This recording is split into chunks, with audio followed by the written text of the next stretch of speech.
Welcome back. I'm assuming you came back after the first video. If you did, then you've only got yourself to blame.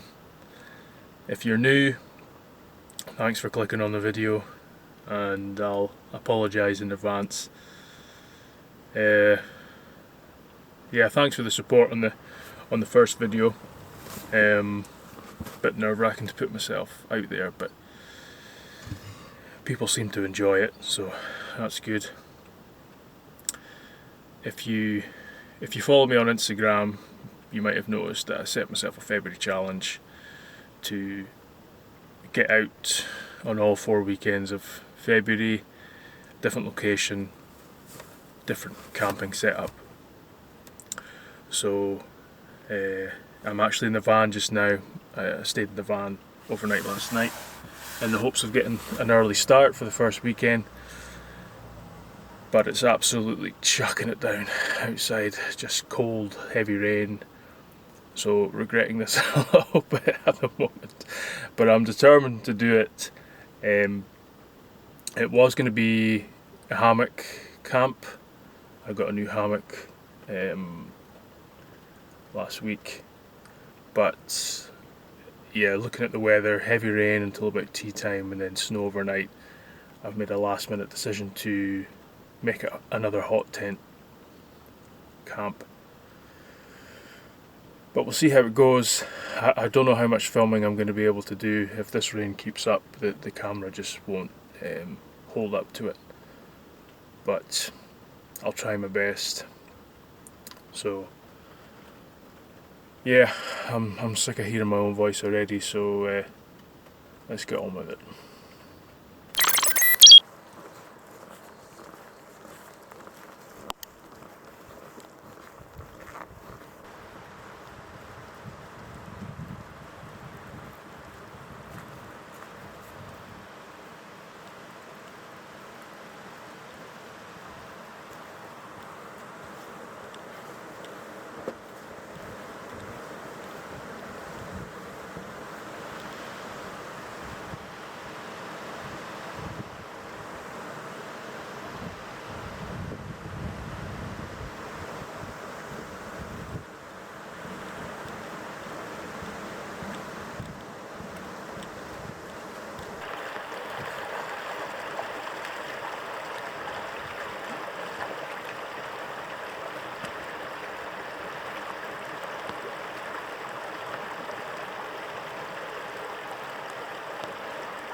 So, made it in.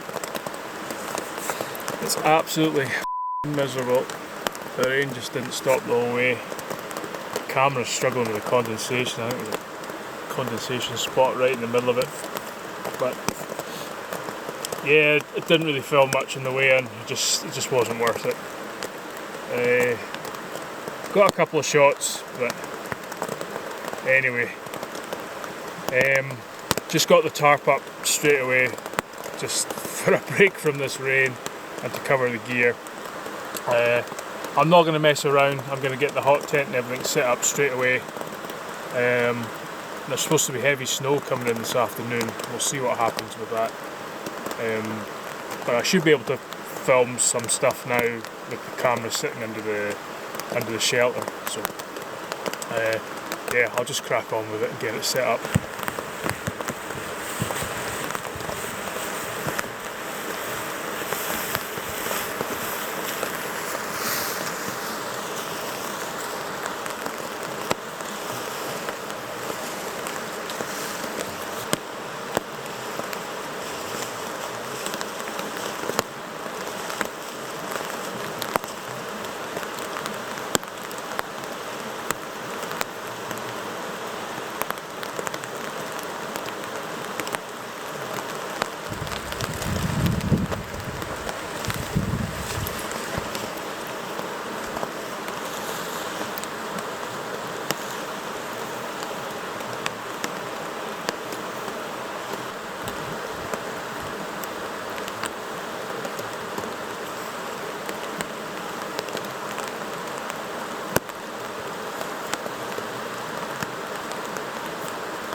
You having fun?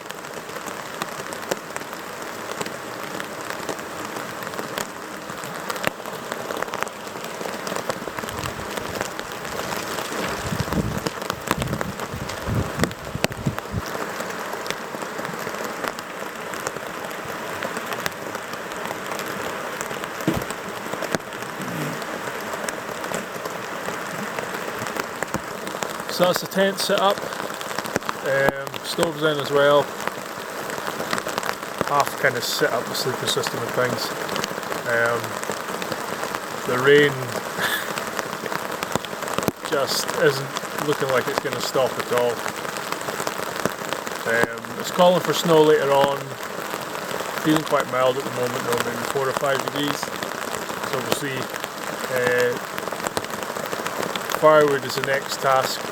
Everything's going to be really damp as well, so we'll see how we get on with that. But I'm getting hungry now, wouldn't mind some lunch, so getting the stove on to boil some water would be good. But yeah, I'll get on with that next.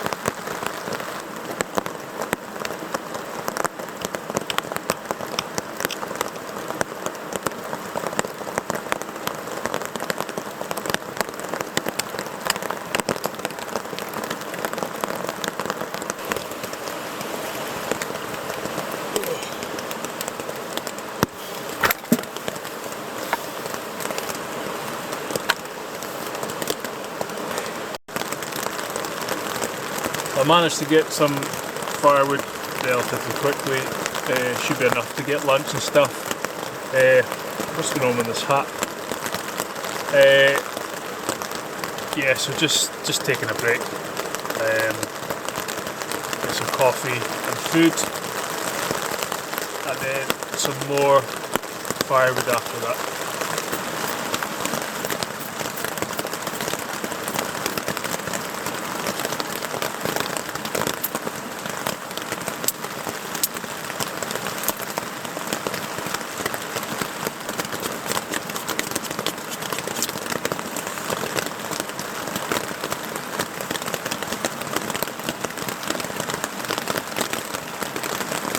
Doesn't have to be pretty, as long as it works.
Got a load of firewood.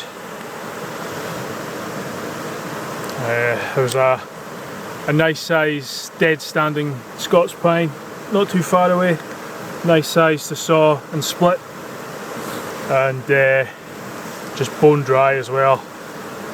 So yeah, that should be enough.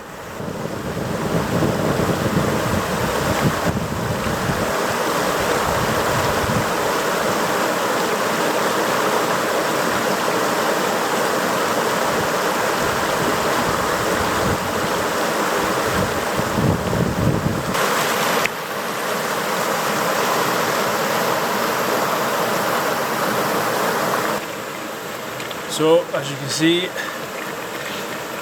we're losing light now. Got the stove going. Rain stayed off, but still feeling pretty damp. There's a wind as well. Dog's having his dinner. I don't know if you can see that. Probably not. There we go.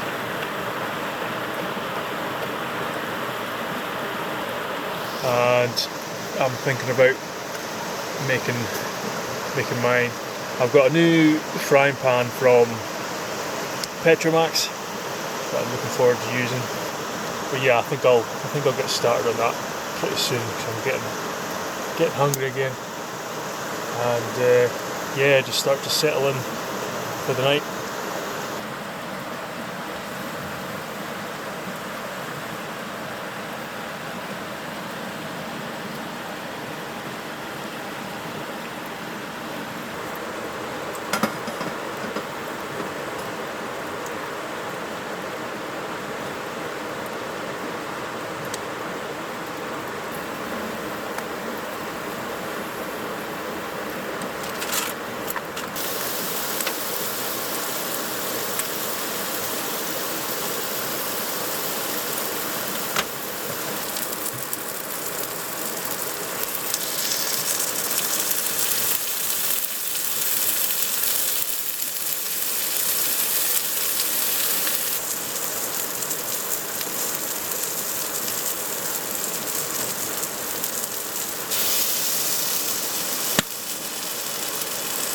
Whoops.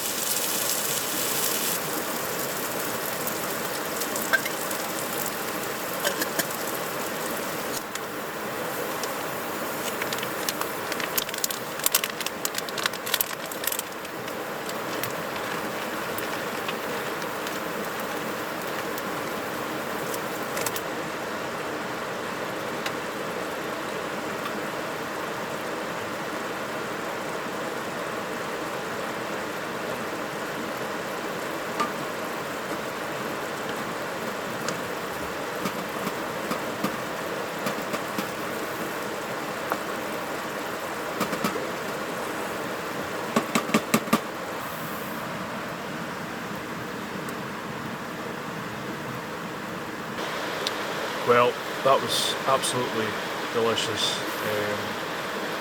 Pan worked really well, I like it.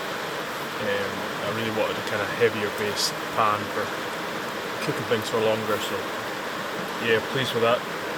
I think I'm probably just going to stop filming now and just chill out for a couple of hours, and I'll probably just see you in the morning, hopefully with some snow.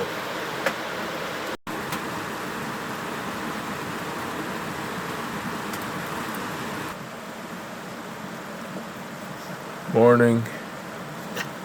Yes, you too. It's 6:30. I think we've had some snow. I don't know if you can see the little bit of the door. The tent's sagging a little bit.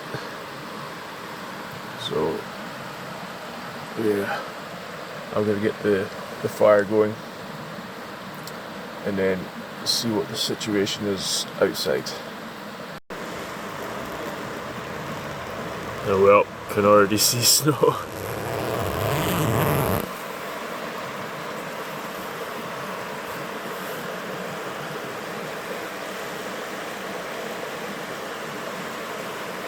So we got some snow, which is really nice. It was maybe down to 0, -1 overnight, but in here and wood stove and that kind of thing, it's more than comfortable. Yeah, gonna have some coffee just now and porridge and wait until it gets a little bit lighter, and then we'll go and play in the snow.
I'm just out for a wee wander in the old Pinewood. It's quite a bit colder today. There's a cold north wind as well, but this is just perfect.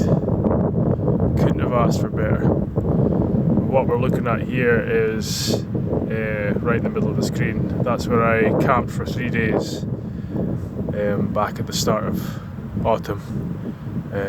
I've got a wee video on that on the channel. It was all recorded on the phone, so it's in Instagram mode. But yeah, you can see what that was like and the contrast.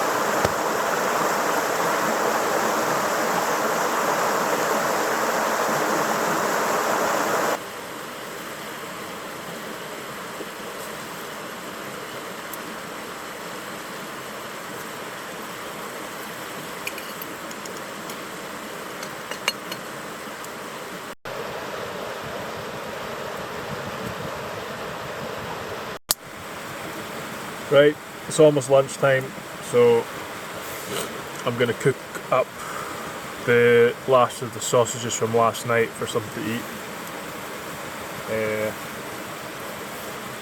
Just having a coffee as well. Oh yeah, cooking oil is a little bit frozen.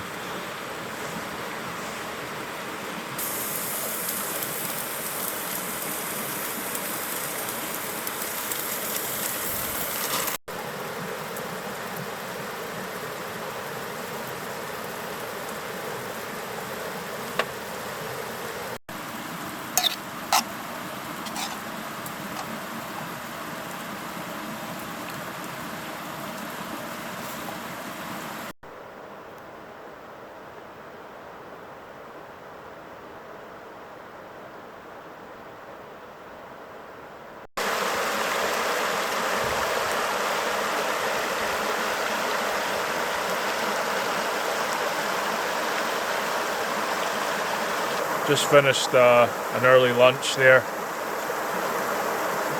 and I'll probably just start packing up now, I think.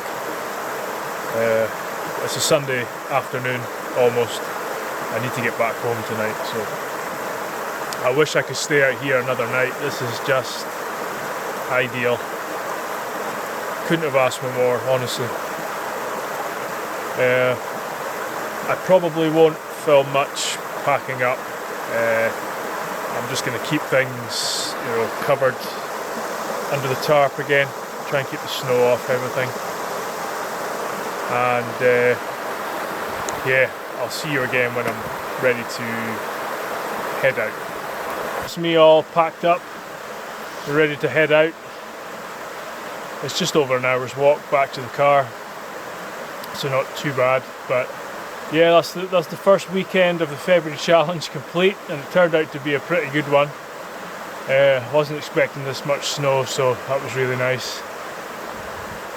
But yeah, feel free to stick around for my rambling section that I'm going to include just on the forest that I'm in at the moment. If you don't, fair enough. But yeah, I'll hopefully see you on the next video for the second weekend of the February challenge. And yeah, we'll see what that brings.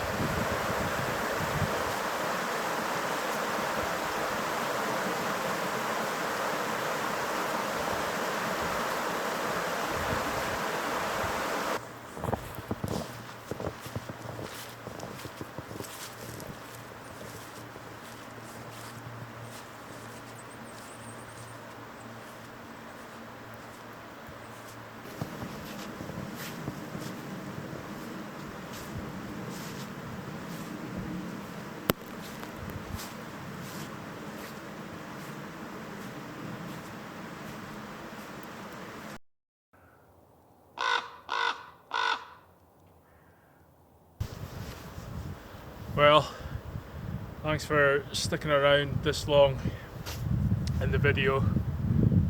If you watch my channel introduction video, you'll probably know that I had a plan with my videos to bring a bit of awareness and education when it comes to forests and land management. And that's me basically wanting to ramble on for a few minutes at the end of each video, talking about the location that I'm in for that video. So here's my first attempt at it, and yeah, we'll see how it goes. So we're in Rothiemurchus Pinewood at the moment, in the Cairngorm National Park, and the pinewoods here are probably considered to be one of the best examples of native woodland in the whole of the UK. It's certainly one of the more extensive remnants, and it's a beautiful place. It is. It's one of my favourite places to come. This camp here, seeing it with snow, has been unbelievable.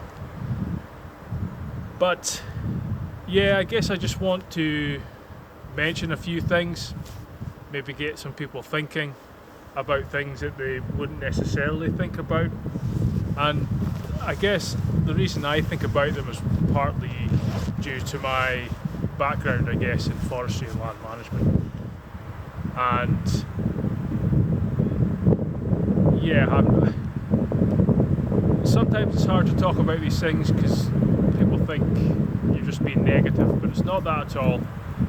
I think until we start talking about these things, then people don't realise there's an issue. So yeah, Rothiemurchus, it's full of mature Scots pine. Now, we have a deer problem in Scotland. The population is far too high. And basically what's happened here is when we started to lose all our apex predators a few centuries ago, the deer populations slowly started to get out of control, and nothing was there to predate them or move the deer around, so they could just stay in one spot and eat what they want. And what's happened in places like this is these Scots pine would have been big enough to survive deer browsing, or high pressure deer browsing, a few hundred years ago, and they're still here today because they lived that long. But species like birch and rowan, who maybe only live 60, 80, 100 years, they have already been and gone, and any regeneration they left behind has been eaten. So now there's no parent species to provide seed for those other species, and they're almost completely missing from the majority of these forests. Yes, there's some areas where small birch and rowan, juniper have survived, but on the whole, I mean, looking around here, there's nothing but mature pine. And that sort of leads me to my other point, that there's not even Scots pine regening here. And by reducing deer numbers, you also have the other effect of there's nothing to eat the ground vegetation. And the heather is so rank in here that any seed struggles to germinate and get away. So it's a bit of a catch-22. But basically what we've ended up with is a forest full of mature Scots pine. And really, long term, if there was no regeneration to come through, or if no regeneration comes through, then this is basically a dying forest, because these mature pine won't last forever. Now you're probably thinking, what do we need to fix that? And it's not easy. It's going to be very hard to bring back these other parent species without planting and protection. And I'll probably get shot for saying this, but what we really need in these places is a good old-fashioned fire. Now, that comes with its own risks, and with the upsurge in visitors to places like this having uncontrolled campfires and things, it's not something to joke about. But what that fire would do is clear out a lot of this vegetation and encourage regeneration, and we would probably see some of the best regeneration we ever have in places like this. But obviously that's not going to happen. So what can we do? Well, I don't know. I don't have the answers. Like I say, it's not easy. There's a lot of people involved in places like this, a lot of emotions. So it is what it is. But that's it for me. I just wanted to mention that, and maybe some people who haven't thought about these kind of things will maybe at least think about them. So that's it. I'll sign off here. Thanks again for watching the video, and yeah, hopefully I'll see you on the next one.